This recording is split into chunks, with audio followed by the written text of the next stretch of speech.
ಆತ್ಮೀಯ H16 news ಅರ್ಥಾತ್ H ವಿತರಣಾ ಸ್ವಾಗತ. ನಾವು ನಿಮ್ಮವ ಎಂ ಆಯ್ತು ಮಲ್ಲಪ್ಪ ಜೊತಾವ.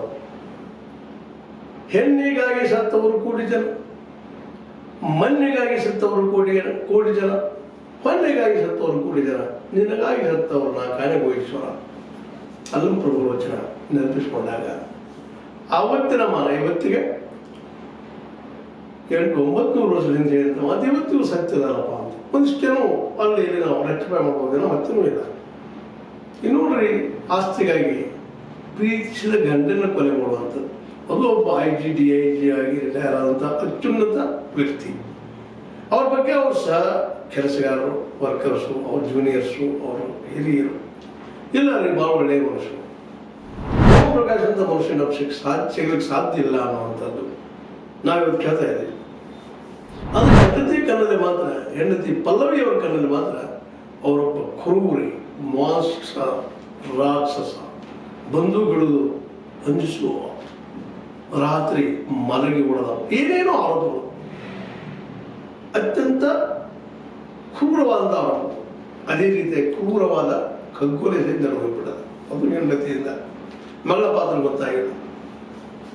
ಅವರ ಮಿತ್ರರು, ಓಂ ಪ್ರಕಾಶ್ ಅವರ ಮಿತ್ರೊಬ್ಬರು ಇಂಟರ್ವ್ಯೂ ಕೊಡ್ತಾ ಇದ್ರು, ಮಗಳ ಮದುವೆಯನ್ನು ಮಾಡಿದ್ರೆ ಸಾಕು ನನಗೆ, ಅದೊಂದು ಉಳಿದೊಂದು ಕೆಲಸ ಅಂತ ಹೇಳ್ತಾ ಇದ್ರು ನಮ್ಮ ಓಂ ಪ್ರಕಾಶ್ ಅವರು ಅಂತ ಅಂತ ಹೇಳಿದರು.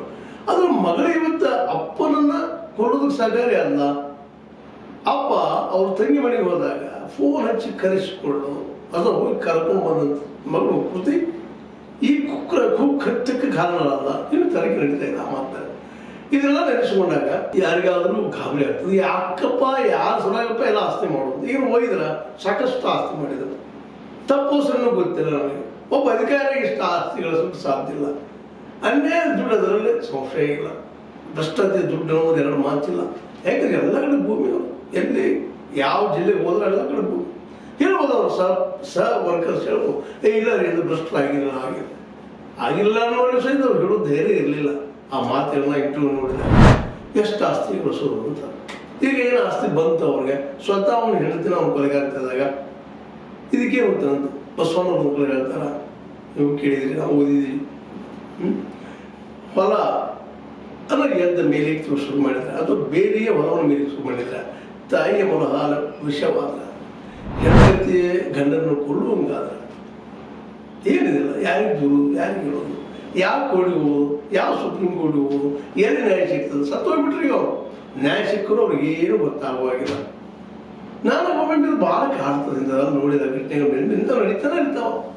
ಹೆಂಡತಿ ಗಂಡನ ಕೊಲ್ಲೋದು, ಗಂಡ ಹೆಂಡತಿನ ಕೊಲ್ಲೋದು, ಮತ್ತೇನೋ ಮಾಡೋದು. ಇಲ್ಲ ಯಾಕ್ರಪ್ಪ, ಎಷ್ಟು ವರ್ಷದ ಬದುಕಲ್ಲ ಇದು. ಇವ್ರದ್ದು ಸ್ವಲ್ಪ 3 ದಿನ ಅಷ್ಟು. ಅನೇಕ ನಾವು ಹಾಡುಗಳ ಮೂಲಕ, ಭಜನೆಗಳ ಮೂಲಕ ನಾನು ಹೇಳ್ತೀವಿ. 3 ದಿನದ ಸಂತಿ ನೋಡಿ ಎಷ್ಟು ಅದ್ಭುತವಾಗಿ ಹೇಳ್ತಾರೆ. ಈ 3 ದಿನ ಸಂತೆಯಾಗಿ ಎಲ್ಲರೂ ಮರೆತು ಕುಂತಂದ್ರೆ, ಇನ್ನೂ ಮರೆತು ಕುಂತರು ಓಂ ಪ್ರಕಾಶ್ ಅವರು ಸ್ವತಃ ಹೆಂಡತಿ, ಮಗಳು, ಕೊನೆ ಕಾರ್ಯಕರ್ತರು, ಮಗ ಎಷ್ಟು ನಮ್ಗೆ ಗೊತ್ತಿಲ್ಲ. ಇಲ್ಲಿ ಬಹಳ ಒಂದು ವಿಷಯಗಳನ್ನ ಗಮನಿಸ್ಬೇಕಾಗಿದೆ. ಏನಪ್ಪ ಅಂದ್ರೆ, ಇವೆಲ್ಲ ಘಟನೆಗಳು ನೋಡಿದಾಗ ಈ ಗಳಿಸುವಂಥ ದುಡ್ಡ ಪ್ರಾಮಾಣಿಕವಾಗಿರ್ಬೇಕಲ್ವಾ ಅಂತ ಅನಿಸ್ತದೆ. ಯಾಕಂದ್ರೆ ಅಪ್ರಮಾಣದ ದುಡ್ಡು ಇದ್ರಲ್ಲಿ ಎರಡು ಮಾತೇ ಇಲ್ಲ. ಓಂ ಪ್ರಕಾಶ್ ಅವ್ರ ಪೇಮೆಂಟು, ಅವ್ರ ಬದುಕು ಎಲ್ಲ ಲೆಕ್ಕ ಹಾಕಿದಾಗ ಈ ಮಕ್ಕಳ ಎಜುಕೇಷನು, ಮಗಳ ಎಜುಕೇಷನು, ಮನೆ, ಈತ ಹೇಳ್ತೀನಿ 40 ಲಕ್ಷ ಇವ್ರ ಮಾನಸಿಕ ರೋಗಕ್ಕೆ ಖರ್ಚು ಮಾಡಿ ಅಂತ ಹೇಳ್ಕೊಳ್ತಾರೆ ತಮ್ಮ ಮಿತ್ರರ ಜೊತೆಗೆ. ಓಂ ಪ್ರಕಾಶ್ ಅವರು ಒಂದೊಂದು ಸಲ 5 ಲಕ್ಷ ಹೋಗ್ತಾ ಇತ್ತು, ನಾನು ಸಾಲ ಮಾಡಿದ್ನಿ ಅನ್ನುವಂಥ ಮಾತನ್ನು ಓಂ ಪ್ರಕಾಶ್ ಅವರು ಹೇಳ್ತಾ ಇದ್ದಾರೆ. ಸಾಲ ಅಂತೆ ಮಾಡ್ಲಿಕ್ಕೆ ಸಾಧ್ಯ ಇಲ್ಲ ಅನಿಸೋದು, ಖರ್ಚು ಮಾಡಿದ್ದೇನೆ ಸುಳ್ಳಲ್ಲ ಅಂತ ಅನಿಸೋದು. ಇಷ್ಟಿತ್ತು ಆ ಹೆಂಡತಿ ತಂಗಿಗೆ ಒಂದು 5 ಎಕರೆ ಕೊಟ್ಟಿದ್ದಕ್ಕಾಗಿ ಯಾಕಪ್ಪ ಹೆಚ್ಚು ಚರ್ಪಿಸಿದ್ರು, ಯಾಕಿಂತ ಗಂಡಕಂತಾನ ಮನಸ್ಸನಾದ್ರು. ಇವೆಲ್ಲೂ ಇವತ್ತು ನೆನೆಸ್ಕೊಂಡಾಗ ಇನ್ನು ಹೆಂಗೆ ಬದುಕಬೇಕು ಈ ಬದುಕಲ್ಲಿ ಅನ್ನುವಂಥ ಭಯ ಹೊರಗೆ ಕೊಡ್ತದೆ. ಹೆಂಡತಿ ನಂಬೇಕಾ ನಂಬಾರ್ದ, ಮಕ್ಕಳು ನಂಬೇಕಾ ನಂಬಾರ್ದ, ಅಂತ ನಂಬೇಕಾ ನಂಬಾರ್ದು, ಎಷ್ಟು ಆಸೆ ಐತಿ ಕಾಟ. ಅವ್ರು ಬದುಕಿಗೆ ಆಸ್ತಿ ಬೇಕು, ಯಾರು ಮಾಡ್ತಿಲ್ಲ.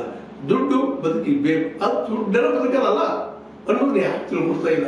ಇದಕ್ಕೆ ನಮ್ಮ ಆಧ್ಯಾತ್ಮವಾದಿಗಳು, ಆಧ್ಯಾತ್ಮಿಕಗಳು ಸಾಕಷ್ಟು ಮಾತಾಡ್ತಾ ಇದ್ದಾರೆ. ನಮ್ಮ ಮಠಾಧೀಶ್ವರ ಇರ್ಬೋದು, ಮತ್ತರ ಇರ್ಬೋದು, ಸ್ವತಃ ಮಠಾಧೀಶ್ವರ ಸಹಿತ ಆಶಾಗಳಿದ್ದಾವೆ. ಅನೇಕ ಮಠಗಳ ಮಧ್ಯೆ ತಿಕ್ಕಾಟದಾವ, ಜಗಳದಾವ.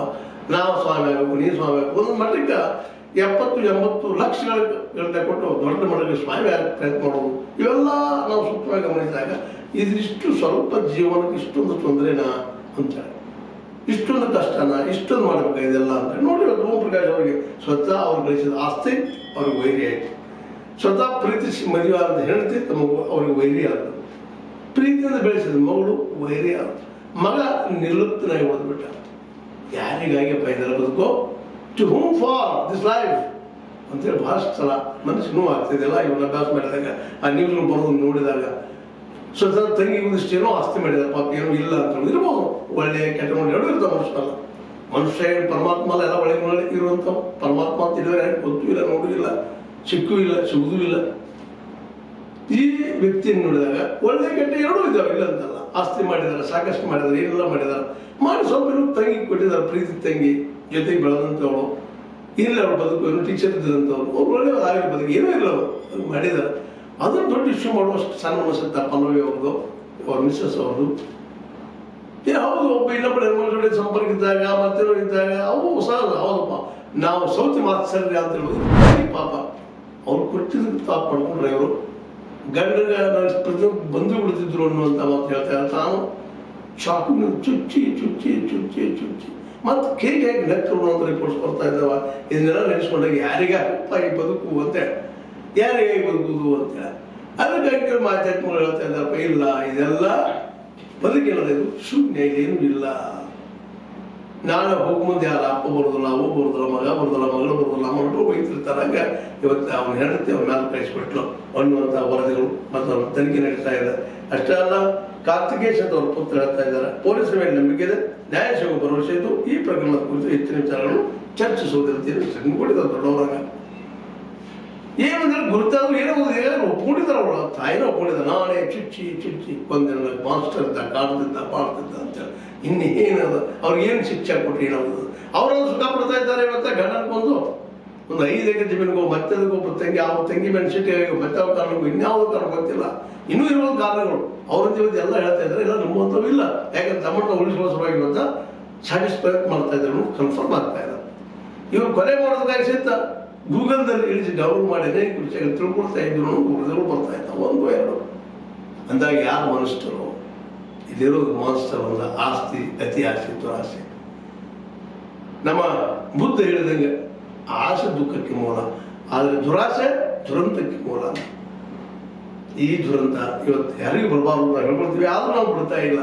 ನಾವು ನಮ್ಮಲ್ಲಿ ವೈರಾಗ್ಯಗಳದ, ಪ್ರಸವ ವೈರಾಗ್ಯ, ಸ್ಮಶಾನ ವೈರಾಗ್ಯ, ಇನ್ನೂ ಯಾವ ವೈರಾಗ್ಯ ಅದ.